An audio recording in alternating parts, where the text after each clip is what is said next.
let's kind of talk about what I think, gosh, young adults have to often remind themselves. And I have to remind myself. And if you're going to scribble any notes, let's just simply call what I want to share tonight, turning loneliness into aloneness.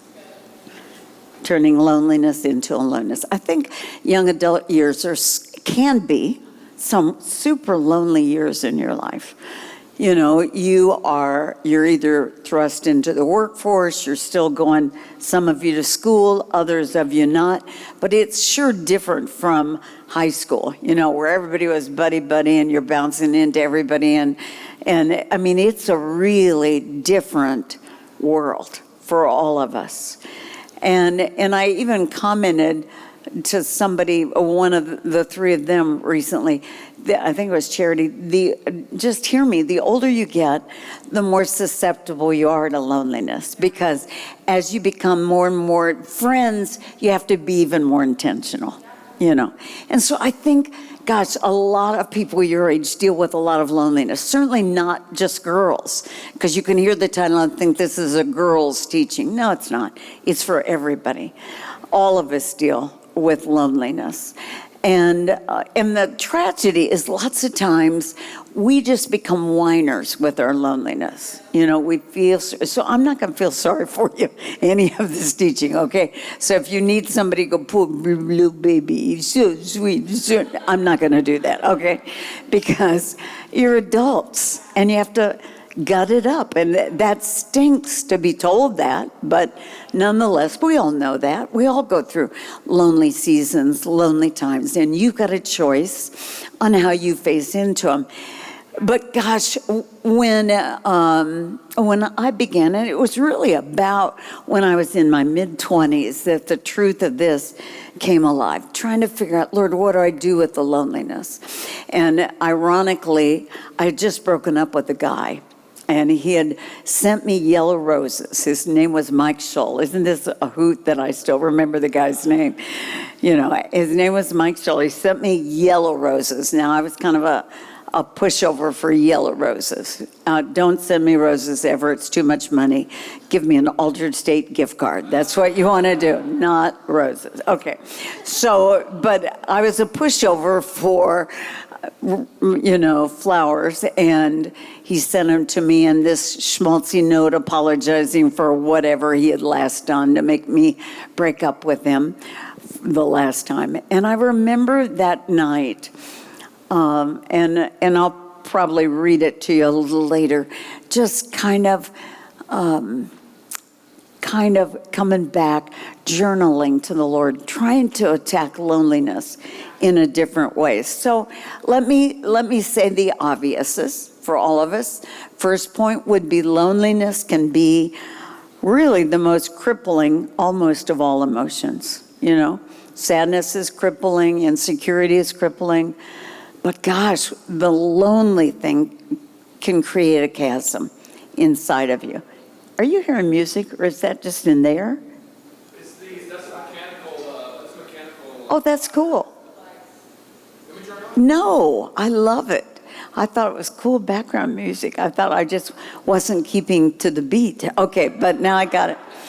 Loneliness can be one of the most crippling emotions, but even Jesus dealt with it, and dealt with it, quite honestly, in a really significant season. Let me read, and we've all read this passage before, but let me kind of have at it. And if you're able to see the screen, if you're not, where you can see it, then don't worry about it. But if you don't mind, I'm doing parts of Mark 14, verses 32, and parts of them, 41, a little longer than normal, but you're adults, you can handle that. If you don't mind, read it out loud with me.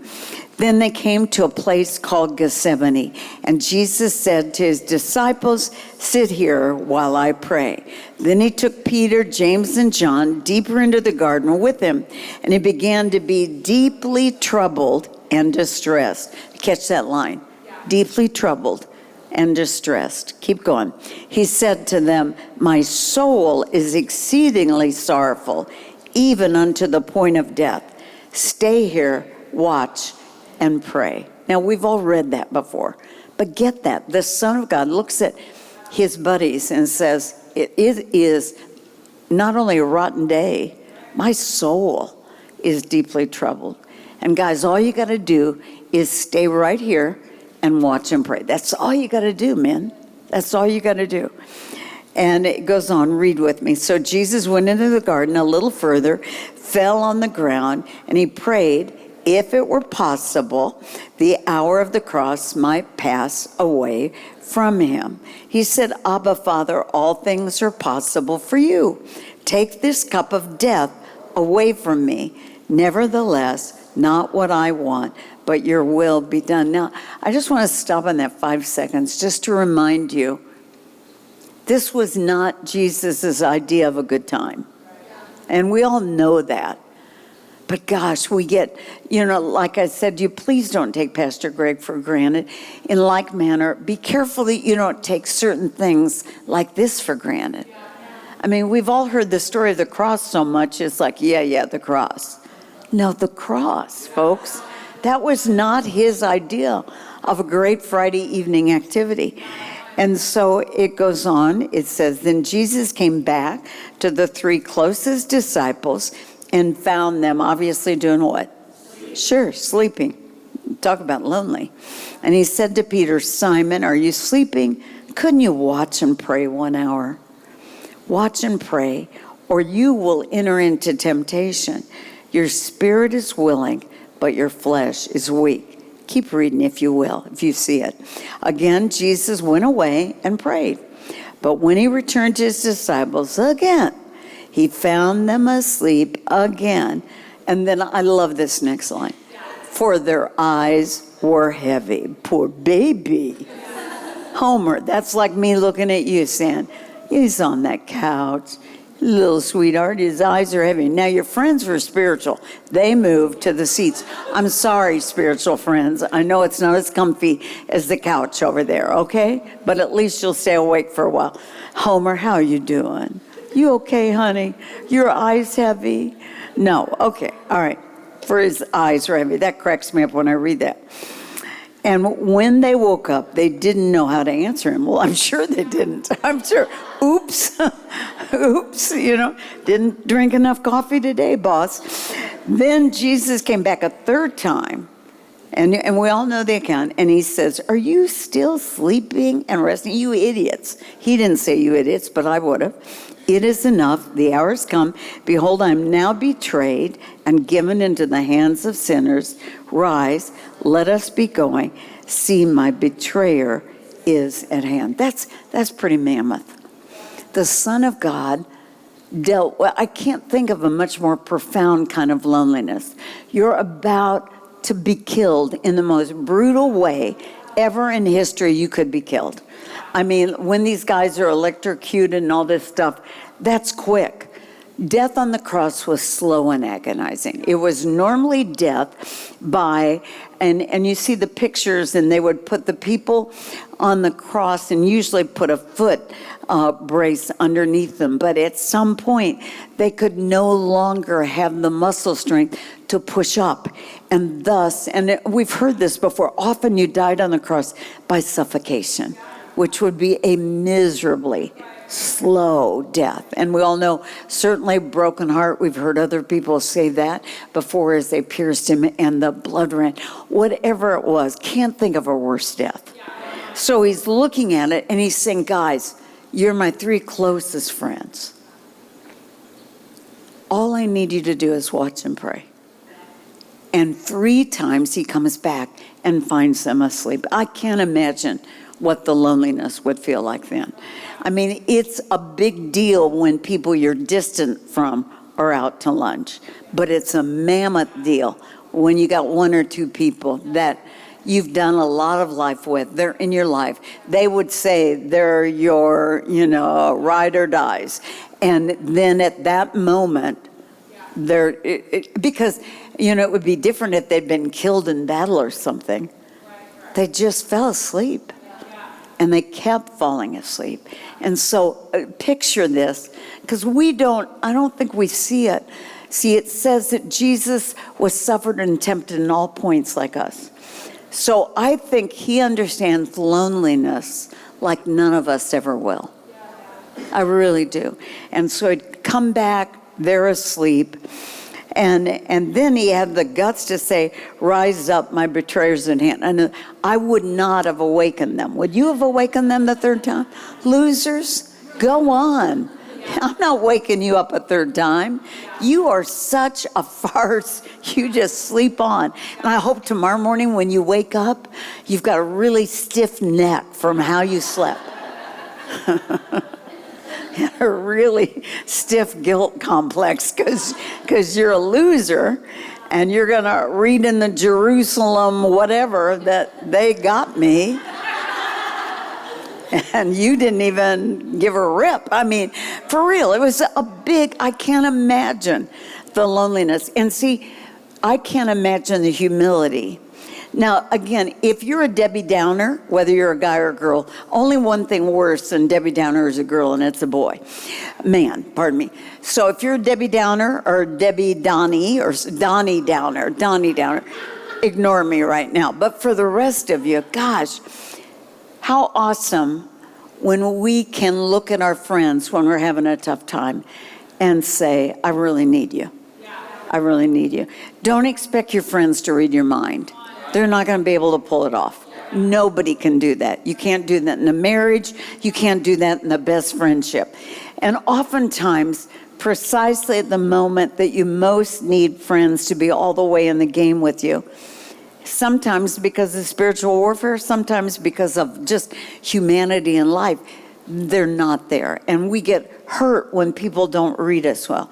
We've got to tell people, I need you.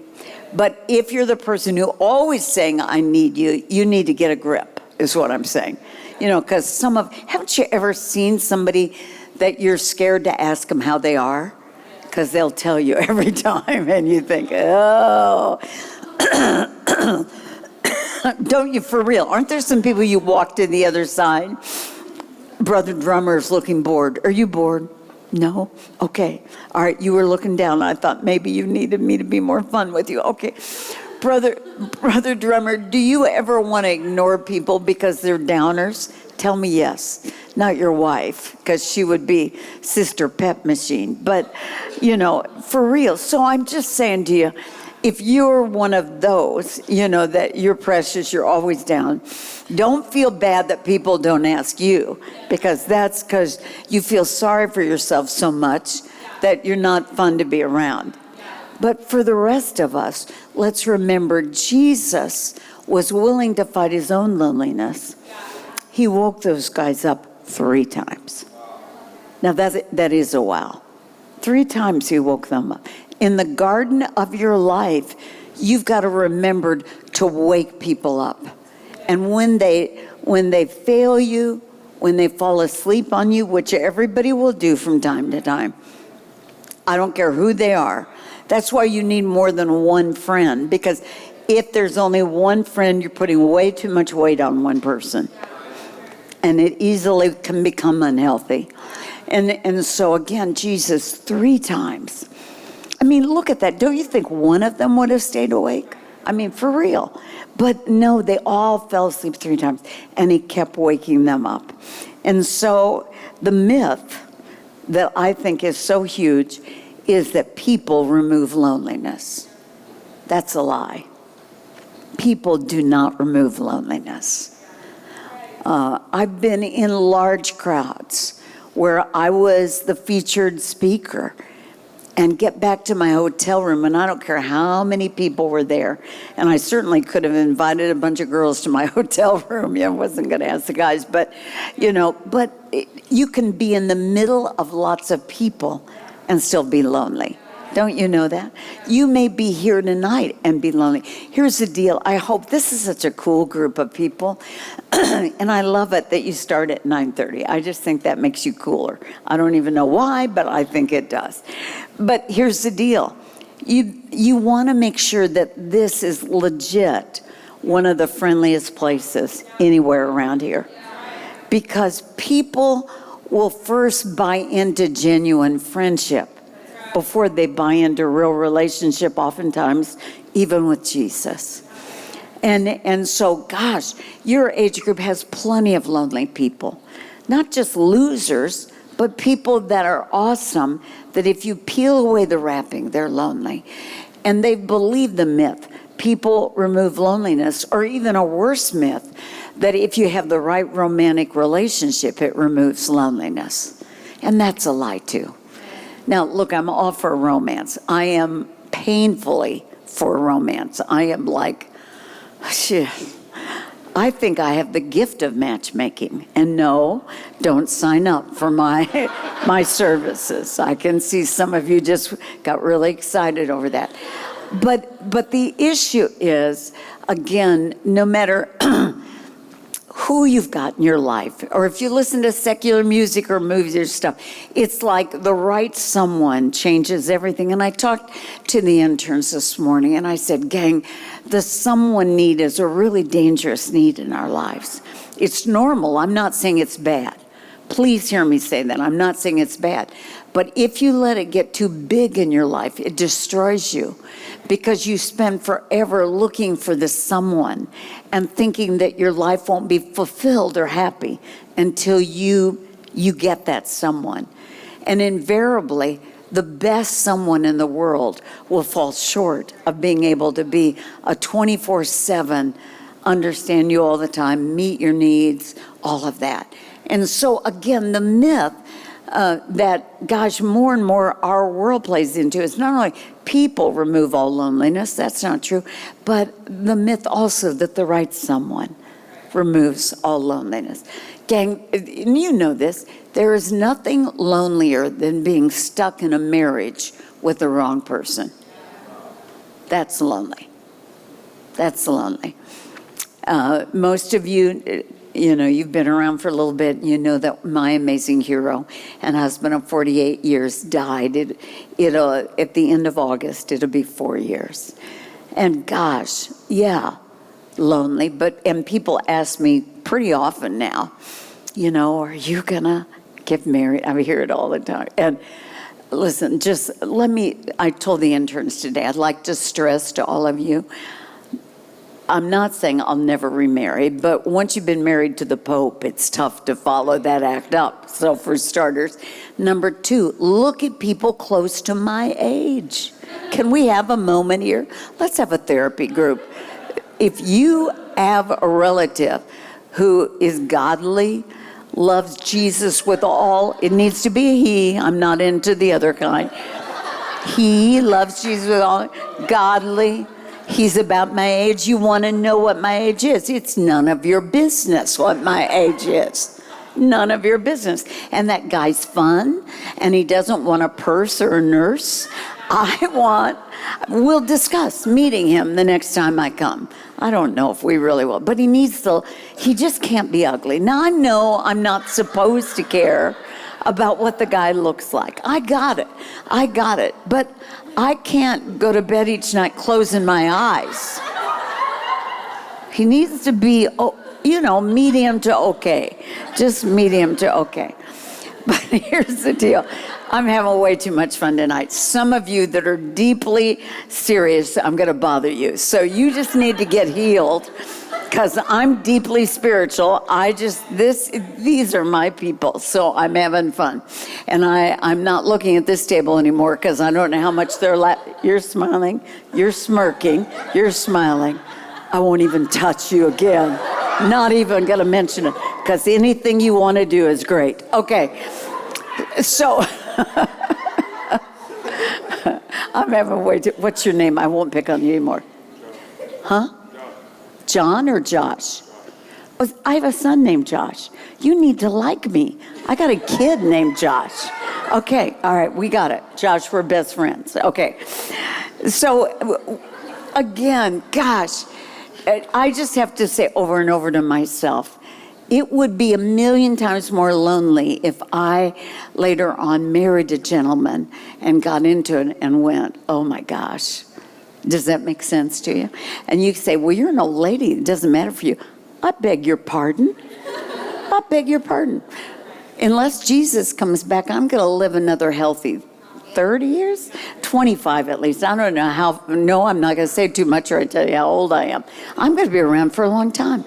I'll probably be coming to your funeral, So take that. Take that. Hello. Hello. Hello. I think I early on taught myself to have what I fondly call the great exchange. And of course, title was turning loneliness into aloneness. How do you do that? And so let me, first of all, if you're taking notes, why don't you make a couple of columns, put loneliness at the top of one and aloneness on the top of the other. You're just going to do a quick comparison between the two. Because loneliness we all deal with, but choices of your will, and I'll briefly tell you how I simply do that, can turn loneliness into aloneness. And gosh, if you're going to be a fulfilled adult, you're going to have to know how to do this. And maybe you already do it, and just don't call it that. All right, loneliness. Describe loneliness. Can somebody give me something about loneliness? Describe it. Words. Let me give it to you. It's two, unless, Brother Homer, do you have anything you want to say? No, I didn't think you did. All right. Loneliness, to be endured. But on the aloneness side, what I'm going to talk about, to be coveted, for real. Some of the greatest moments of my whole life, let alone my journey with Jesus, have been in moments where I've chosen to take the loneliness, especially after Sam died, and turn it into aloneness. Loneliness is self-centered. When I'm lonely, it's about me. It really is. Aloneness, though, is when I purposely make a choice to come off myself and make an intentional choice to be other-centered instead of self-centered. Then loneliness, I think, is pretty empty and worthless. It doesn't get me anywhere. It can make people feel sorry for me for a while, but that doesn't last long. And then aloneness, though, in contrast, is really rewarding and has a lot of purpose to it. When I choose to say, okay, I'm not going to just sulk on the loneliness, and I'm going to do what I'm going to real briefly say, and turn it into aloneness. There really is purpose. There really is reward. And last of all, loneliness emotionally takes neutral gear. I mean, you don't have to wake up in the morning and try to be lonely. Neutral emotional gear, no effort. Whereas aloneness does take effort on your part. It does. You have to do some of the simple things that I'm going to talk about. And one more thing, I think loneliness plays into the blues, depression, whatever you want to call it. Many of you have heard me say, I deal with clinical depression. And certainly the Lord is more than able to heal that. I believe for that many times. And so I want to do a little one-liner, because too many times in the church world, we send non-intentional cues to people that there's something wrong with them if they take medicine. But on the other hand, gosh, even taking medicine, it never takes all opportunity for depression away. And, as I referenced in there to them, I've had a very challenging year. Next to the time when my husband died, it's been, in my run, the most challenging year I've ever had. So, loneliness, gosh, all sorts of depression comes easily. But when I turn it into aloneness, it really does bring genuine joy. And that sounds cheap, but it's really true. Because joy is not something that is felt as much as something that is chosen. Does that make sense? And people want to be around people who are joyful. They want to be around. They don't want to be around people that are, and again, I don't mean you're supposed to be a Pollyanna. We all have our different personalities. And so, gosh, all of us, different personalities. What I'm saying is, though, gosh, when I choose aloneness, I have to grab onto his word and fight for his promises every day of my life. So let me kind of real briefly, as I conclude, read what I would call steps inside our imaginary loneliness converter. Now, the first time I did this teaching, I made this giant tunnel on the stage, and I had the letters put on it, loneliness converter. And so I was pretty visual with it, as we crawled into the loneliness converter. There is no tunnel today. I'm not in the mood to crawl through a tunnel. Thank you very much. So make your own tunnel if you need it, but I didn't bring it today. So inside that imaginary, if I could put you in some machine and say, okay, I hit the button, and you're in your 20s or whatever age you are, and you face loneliness, and that's everybody.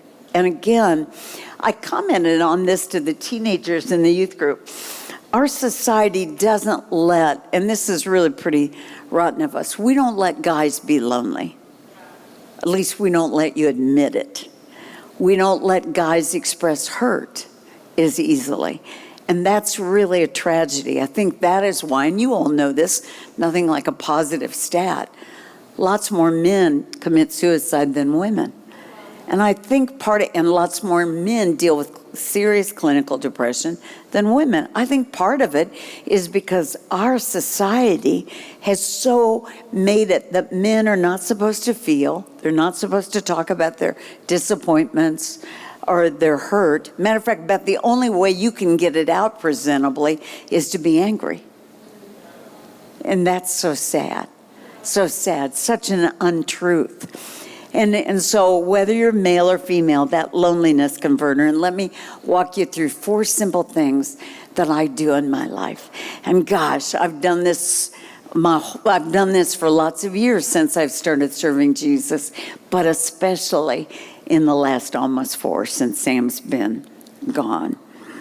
Step 1, and this is so big, I recognize loneliness as God's cry for friendship time with me.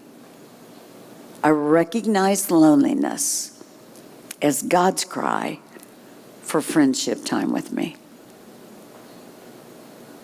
See, you remember when Jesus was on the cross, and he said from the cross, Father, Father, why have you forsaken me? Do you remember that? And I think that many times when I am experiencing loneliness, I don't mean that God makes it happen. He doesn't. But I think he leans into those lonely times and would love to say to me, Jeannie, I'm still here. And again, he's not making the loneliness. I'm not trying to weird out there. He's just saying, I'm still here. Do I count? I died for you. Because the reality is, even in the church world, we say all the right stuff, we just don't live it. We sing the old hymn, What a Friend I Have in Jesus, but we don't live like he's a real friend, And so, gosh, I remember when I was alone with Sam's body the first time, and if you've ever had someone very close to you, the mortuary will call 1 or 2 people in right before they go on public viewing after they've done their work to see if anything needs to be changed. And of course, I'm picky, so I didn't think they made my husband's lips look good enough, not because of anything weird. And the little old mortician was this man, and I'm not making fun of him. He had to have been 80, and he must have had palsy because his little hand shook, and he was trying to do his lips with the little shaking hand. And I was so sweet to the little man. I said, oh, you're so wonderful. But listen, if you'll just give me that lipstick and that brush, I'll take care of it. I made him look good for a lot of years, so I'm happy to, I didn't say that to the gentleman. And so he was quite tired. Not Sam, he was doing fine, but the mortician gentleman, so he, would you mind? That would be great. He was so happy, and he got out of the room. And so I said to the couple of people who were there, do you mind? I'd like a couple of minutes alone with him. And in those moments, I still remember, well, I kissed him. And that, gosh, kiss a corpse? That sounds, but it wasn't. I kissed him. And then I kissed him again. Because I felt it would be inappropriate at the funeral. But I was by myself. And then I cried. I cried the good kind of cry, you know, the kind I hadn't been able to release the whole time. In the words of lots of the ugly kind of cry. And then when I got through with that, I remember looking up towards the ceiling, obviously towards heaven, and I said to Jesus, "Whew, it's you and me now. Be big enough. Be big enough." And he has been. But see, again, I've got to recognize loneliness, as I did that day in the mortuary, as God's cry for friendship time with me. I can't use it. The enemy wants to make loneliness alienate me from God and make me feel even lonelier from him. I can't allow that. I can't respond by my emotions. I have to respond by the truth of the Word of God. And so again, loneliness becomes your friend when it forces you to draw companionship from the living God. Oh, what? That's another one later on. I'll talk about that later. Step 2, how do I turn loneliness into aloneness? I tell my will to talk to my emotions. That's a big deal. I tell my will to talk to my emotions. Now let me make sense out of it. Psalms 42 that I reference, especially verses 3 through 8, David is saying, why am I cast down, O my soul? And that's him saying, why am I lonely, O my soul? And your soul in Hebrew culture was your mind, your will, and your emotions. So he was saying, why am I letting this loneliness be such a big deal in my mind, in my will, and in my emotions? And then David says in that same Psalm 42, why are I so cast down, O my soul? Hope thou in God. That means, okay, sugar, put your adult little panties on right now. Choose where your hope is going. Don't wait for the right song to come on. Don't wait for the right magical person to lay hands on you. All of those are great, but you can't rely on outside circumstances. And you sure can't allow your emotions or rely on your emotions, because you see, the enemy is the prince of the power of the air. If you will allow him, he'll deceive constantly by your emotions or your lack of it. There is nowhere in the Word of God where it says your closeness to God has anything to do with your emotional response to God. Nowhere. Nowhere. And so again, so it is with loneliness. I have to choose. I have to make my will talk to my emotions. And most of the time when I'm at that place, I don't want to. I absolutely don't want to. Let me tell you what I want to do when I'm lonely. I want to stay in my house. I want to stare at some stupid TV thing that I've DVR'd so I don't have to watch all the commercials. Don't you hate to watch commercials? I mean, I've had insomnia since I've come here. In Jesus' name, it will be better tonight. Not the insomnia, the lack of it. I'm watching Shark Week. I've never watched Shark Week in my life. Shark Week. Have you ever watched Shark Week? Don't bother. I mean, all they keep showing you is sharks that bite people. There's blood in the water. Then they go dun dun dun dun, and then they show you a scientist in Outer Mongolia. He thinks he's discovered why those sharks were biting, and then you discover no, he was wrong. Homer, the guy keeps being wrong. Then they go to another shark bite, Homer, and somebody else gets bitten. I'm tired of seeing. So I really need to sleep tonight because I'm through with Shark Week. All right. So again, it's just the simple awareness of saying to my will, even when I don't feel like it, I'm not going to let myself just stay in bed or keep staring at the TV, whatever. Now, obviously, in the night, wonderful Kim is traveling with me. I'm not going to bounce up at 2:30 in the morning and say, Kim, let's wake up and have a time of fellowship together, you know. But the issue is, we all understand that when you're lonely, you don't want to be around people, you know, or at least not the people you need to be around. You just kind of want somebody to feel sorry for you. At least I do. I don't throw pity parties. I throw pity banquets. I'm good at it. I go, woohoo, you know, feel sorry for me. But again, I've got to make my will talk to my emotions.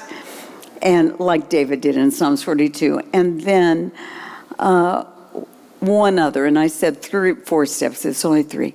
I reach out in the garden of my life and give away to others the very emotions I most need to receive myself. That's a big deal. I reach out. Because when you're lonely, it's me, myself, and I. You're pushing it to say, I choose to move it towards the aloneness. And I reach out to some other people in the garden of my life. And again, hear this. I give away the very emotions and things I most yearn for in my life. So if I yearn for somebody to deeply listen, I deeply listen. If I yearn for somebody to do a simple act of service, I do a simple act of service. See, it's the law of sowing and reaping, and we all know it. And we hear it communicated many times, oftentimes, and this is absolutely fair when it comes to financial things. But the law of sowing and reaping is in every dimension of our lives. So if you want something, you give it away. You give it away. And you know, and I know, and you know what, Kimmy? I didn't have, there is, why don't you do you have the printed notes? Yes, I do. Praise the Lord. My little iPad is having a mind of its own.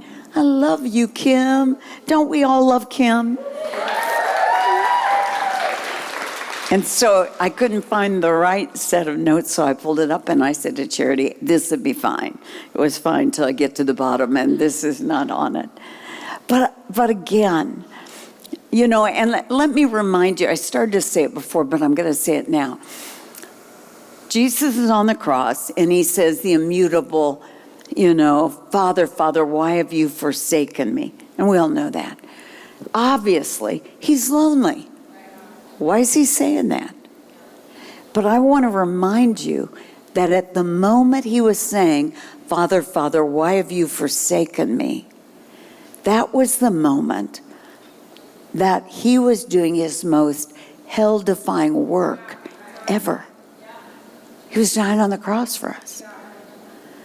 And I want to encourage you that sometimes when you're feeling your most deafening loneliness, perhaps you're in a season that you can't see now, that in some little and big ways, you're doing some things that make hell very nervous. Do you hear that? Too many times when we're lonely, we take it as a signal that everybody in our life, including God, is far from us. Absolutely not true. Absolutely not true. And so let me kind of read something, and I referenced it before. I wrote it way back in 1968, while I was in college. And remember, I told you Mike Shull had sent me yellow roses. Do we remember this yellow rose story? Mike Shull is, by the way, still single and very fat. And thank God I did not marry Mike Shull. Yeah, not good. So, not sorta, just very, Anyway, shut up, Jeannie. Keep going. That night when he got the roses and the sweet card, and of course it was a weekend and I was kind of wimping, maybe I need to, let this guy make a run at it again. But I knew it was a compromise. And I journaled. And gosh, I don't keep many things. And I've seen this published by other people who are lying, who said they wrote it. They're liars, but that's okay. Hope they made good money off of it. But I called it my knowing from within, from my heart to the Lord. And this is what I wrote to him in my journal that night. The empty gnawing feeling is back again, Jesus. The one that always comes when my need for a someone takes over. I sit waiting for the phone to ring, contriving all sorts of schemes in my fantasies, replaying old moments together like treasured home memories, movies in my own mind. But the loneliness, it still remains. Still the need for closeness screams out in my generic empty world. You know that longing, Father, because you gave it to me. It's the longing to give myself to someone completely, someone totally, someone exclusively, to have a friend who cuts through the darkness and the everyday chatter and dares to make a place within the living room of my heart. Is it fair to ask, at least, Lord, that the lonely, gnawing emptiness be lifted if for this time I walk alone? And I still remember it was Bowie Hall, Springfield, Missouri, corner room, third floor, 309. And I was sitting at this old desk that I'd bought at a flea market. And I put my pen down. And it was such a sweet sense. And it was never like there was some verbal word from the Lord. It was never like there was an audible. It wasn't like he took my hand and moved it. No. The supernatural, ladies and gentlemen, is often supernatural. Very natural. We don't have to make it all weird all the time. And so when I took my pen back up, I entitled this segment of the writing, From the Father's Heart Back to Me. And I envisioned in my heart, and the words came easily, what he would have been saying to a lonely senior in college who was beginning to believe that there would never be anybody, and still very convinced that that would be far better, as I am convinced now, than being with the wrong person. So let me read this to you and then we'll wrap up. From the Father's heart back to me. Loneliness, Jeannie, I know it all too well. For while you contrive your endless schemes for companionship, I, your heavenly Father, am often left alone. My heart left to ache with the yearning for your companionship. When will you ever learn? It won't be until you're satisfied with being loved by me alone that you will be capable of such a truly fulfilling, God-ordained human relationship. And even then, hear this, the loneliness and emptiness in part will always remain. For the deepest part of your heart will remain restless until one day you choose to allow it to rest in me. Every other relationship will be elusive. Captivated by peaks and valleys, I and I alone can speak peace to the gnawing of your heart. Can you trust me? Just as surely as I've given you the desire for companionship, I will fulfill it. I want you to see in flesh a tangible picture of my deep love, my commitment to you. Yet do not impatiently hurry. And this is the most important lines I wrote. For what you cry for today, you may well cry about tomorrow. Can't I be enough for you? Can't we laugh together and cry together and be friends like once we were? For a while, you scream out for another human being. My father heart screams out for you. So run away restlessly again, Jeanne, to barter for your emotional needs. But I, your Heavenly Father, will wait here patiently for you. For I too am empty and yearning and lonely. Lonely, my child. Lonely tonight for you.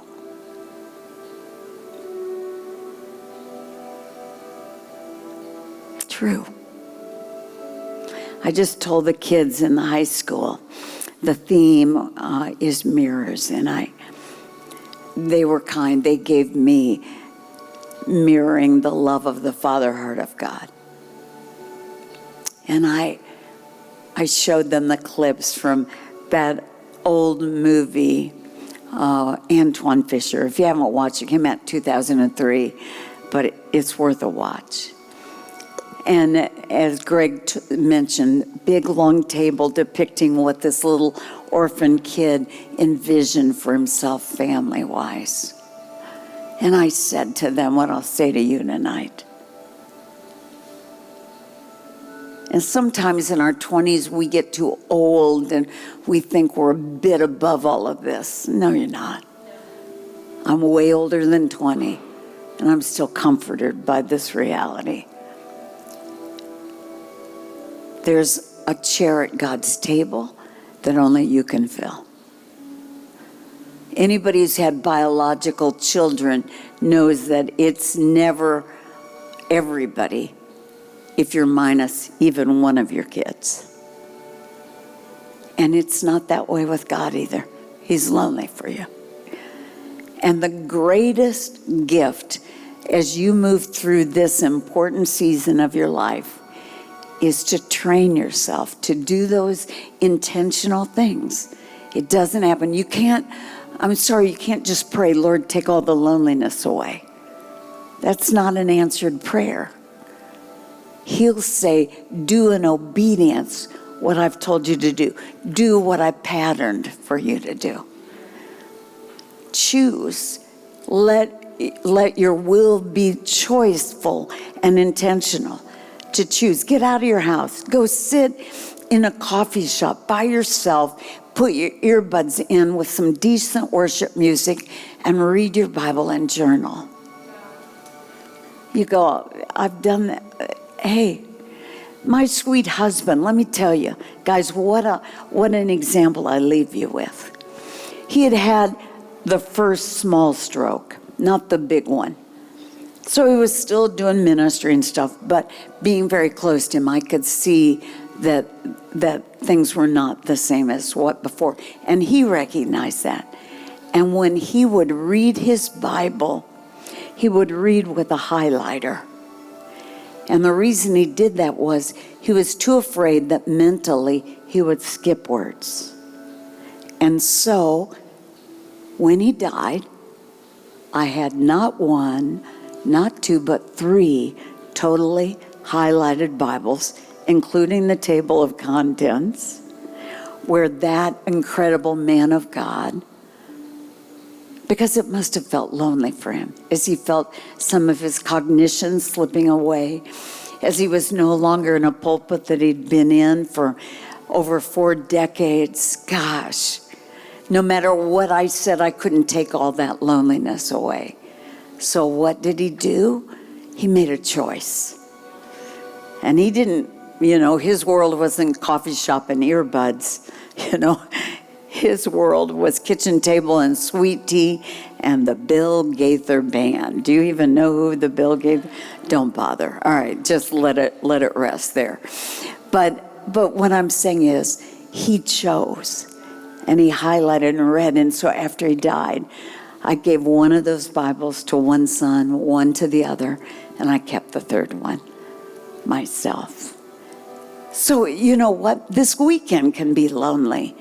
Try giving away to somebody else what you want. And if the first person you text or call doesn't respond, go to a second. And if they don't respond, go to a third. And if they're losers too, just decide Jesus wants you for himself. Jesus wants you for himself.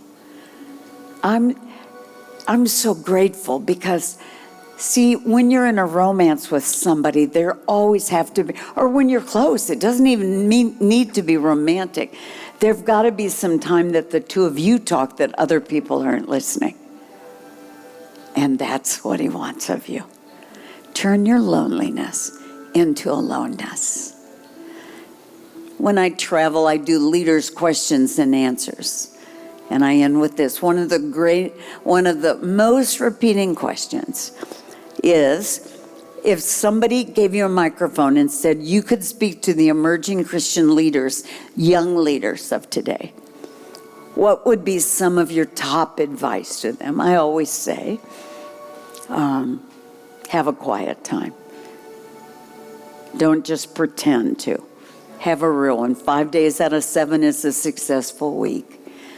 But somewhere through that, I say, teach yourself to turn your loneliness into aloneness. Because when you do that, not only will you make his Father heart so happy, but you will become one of the people with one of the greatest mantles on your life you could have.